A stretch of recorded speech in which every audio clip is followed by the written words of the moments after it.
Hi, in this video, I'll show you how to download and install the Notion desktop app on your computer. First, open your browser and go to notion.com.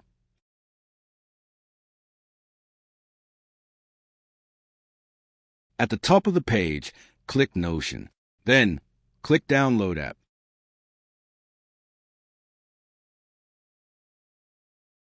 You'll see two options to download Notion, Windows or the Microsoft Store. I'll choose Windows. Once the file is downloaded, open it and follow the steps to install Notion.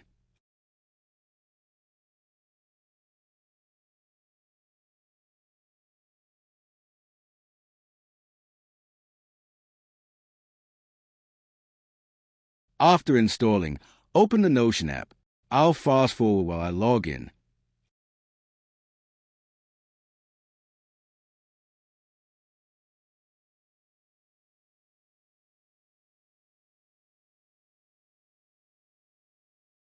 Once you're logged in, your workspace will load automatically. Your pages and workspaces stay the same. And that's how you download and install the Notion desktop app.